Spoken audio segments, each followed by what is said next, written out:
Hi எல்லோருக்கும். அடுத்த Deepavali special mixture தான். கடைகளில் கிடைக்கிற மாதிரி வீட்டிலேயே ரொம்ப ஈஸியாக டேஸ்ட்டாக செஞ்சிடலாம்.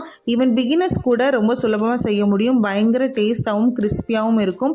அது பண்ணுறதுக்கு ஃபஸ்ட் ஒரு பவுலில் நான் 1 கப் கடலை மாவு, 1 டீஸ்பூன் தனி மிளகாத்தூள், உப்பு, பெருங்காயத்தூள், கொஞ்சமாக எண்ணெய் சேர்த்து தேவையான தண்ணி விட்டு சப்பாத்தி மாவு பதத்துக்கு நல்லா சாஃப்டாக பசஞ்சு எடுத்துக்கணும்.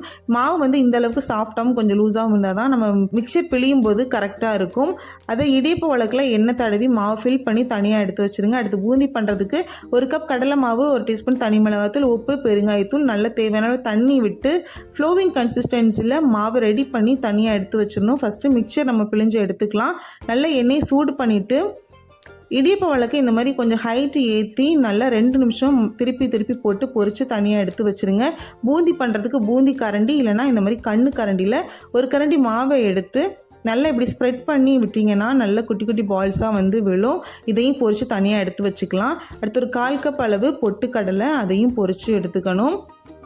ஒரு 1/2 கப் அளவு பச்சை வேர்க்கடலை சேர்த்துருக்கேன். இது வந்து சூப்பர் டேஸ்ட்டாக இருக்கும். எல்லாருக்குமே தெரியும் மிக்சரில் வந்து வேர்க்கடலை வந்து கண்டிப்பாக இருக்கும். ஸோ நல்ல பொன்னிறமாக பொரித்து எடுத்து வச்சுருங்க. அடுத்து ஒரு முழு பூடு, அதை வந்து தோலோடு சேர்த்து நல்லா இடிச்சிட்டு நல்லா கிறிஸ்பியாக மொறுமொறுன்னு வரணும், அந்த அளவுக்கு பொரித்து எடுத்துக்கலாம். அப்புறம் ஒரு 1/2 கப் அளவு நான் சிவப்பு அவல் சேர்த்துருக்கேன். நீங்கள் வெள்ளை அவல் கூட சேர்த்துக்கலாம். அடுத்து கடைசியாக ஒரு கொத்து கருவேப்பிலை, இது எல்லாத்தையுமே பொரித்து சேர்த்துக்கணும்.